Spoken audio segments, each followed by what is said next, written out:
live in the most beautiful city of Russia, in St. Petersburg. We love strolling along its streets and embankments, but 5 million people living in the city are looking forward to each weekend when we go to the countryside to enjoy the time with friends and family, to enjoy our beautiful nature, to spend the time in the summer houses. And by the way, do you know that 1/3 of the Russian people own their own piece of land, own their own houses, either big ones or small ones? And today we are going to show you where Russian people and people from St. Petersburg go to spend their weekends. Let's go to the Russian country house.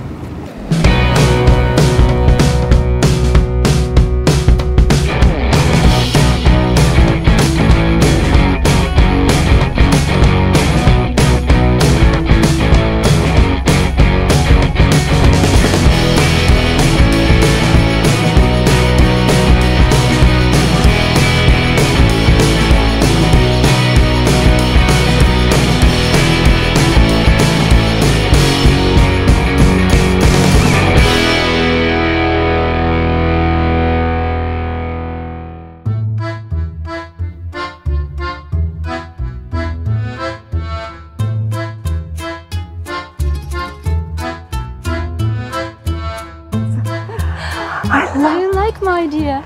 Yes, I love it. And I love your apple trees and your pretty dog. Dulcinea. Dulcinea. Welcome to our dacha. Thank you. What a wooden country house. Real dacha nowadays, yeah? Real Russian style dacha made of wood. I love this place. I want to have something like this. I just love it. Thank you so much for the invitation. I love it.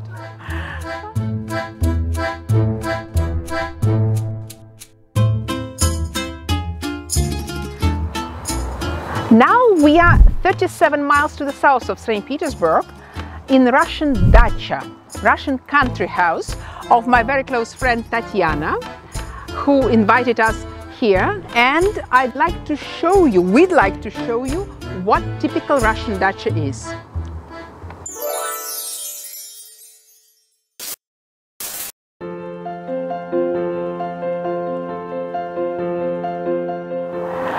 Russian word dacha, D-A-C-H-A, means a country house. The history goes back to the early 18th century, when Peter the Great, the founder of St. Petersburg, would give a piece of land around a new capital for his subordinates, for his close friends, for his courtiers to settle around a new capital and stay at hand all the time, and not to go far away to their country estates. So this was the time when the first country houses appeared, and it was the very beginning of Russian dachas. But they were not the style that we are used to having right now. They looked more like big farms, like country houses with big parks and gardens. This is how it was then, back in the 18th century.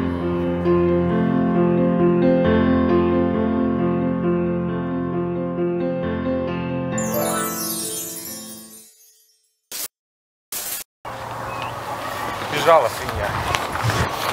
А почему она убежала? Бежала с территории. А кошака увидела там. Поэтому все под замок.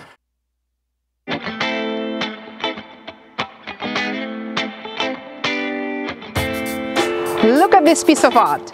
Russian street stove. Tatiana and her husband Igor had it made for them by a professional stove maker, whose family in 5 generations are involved in only making stoves.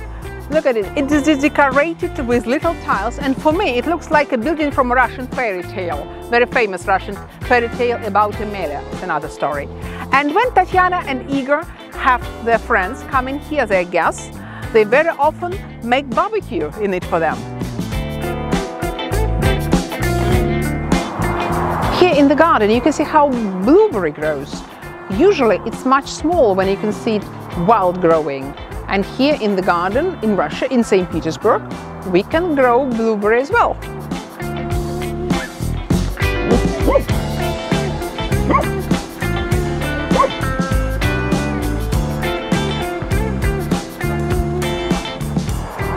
And here you can see some hazelnut trees, and not only vegetables and different fruit, nuts as well can be grown in St. Petersburg area.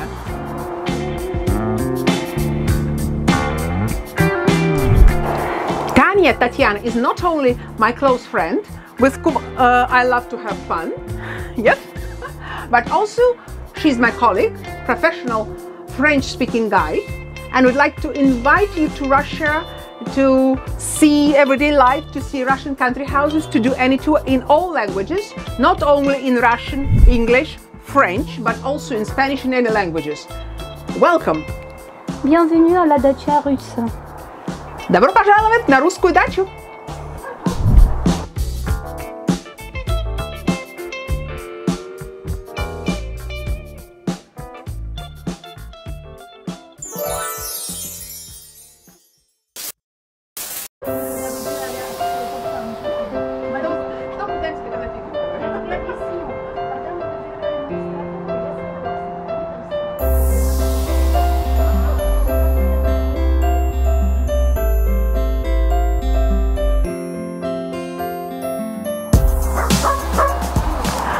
For more than 100 years, dachas were the privilege of only Russian aristocracy, and towards the end of the 19th century, people of different walks of life could afford to have dachas and spend their time or rent dachas.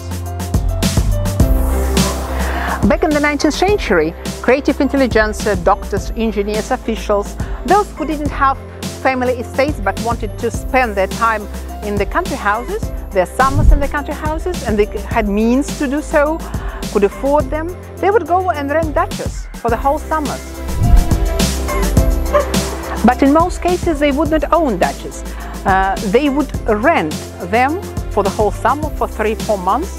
And what is interesting, back in the 19th century or beginning of the 20th century, people would leave their city apartments with all their belongings, and in this case they would save money for 3-4 months, and then going back to the city in autumn, they would hire rent few apartments.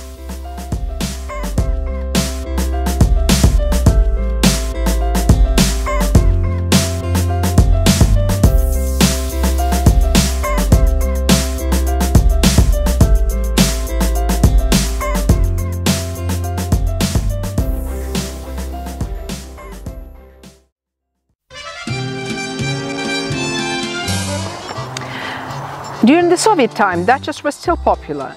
Starting with the 1930s, mainly Soviet elite would receive dachas, country cottages from the government, but in 1950s ordinary people would get plots, would get allotments. But they were not big, 600 square meters or 65 square feet, and people were not allowed to build two-story buildings, two-story houses on such pieces of land. And one family couldn't receive more than 600 square meter allotment. The government did it as they realized that people were short of food during the Soviet time, and such pieces of land would help them to survive because they would grow vegetables and fruit for their tables there and for the families. And I should say that during the hard time of perestroika and in 1990s, it even helped some people to survive. Nowadays, when there's no more shortage of food and we can buy everything in our shops, we still grow veggies and fruit, sometimes just for fun, like a lot of people do.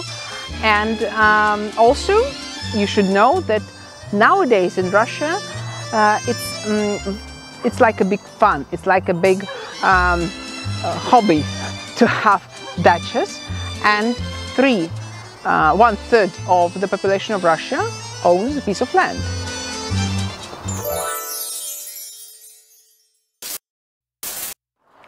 And now we'd like to thank our dear hosts, Tatiana and Igor, and their lovely pets, Monica and Dusia, for receiving us here in their beautiful country house and their dacha.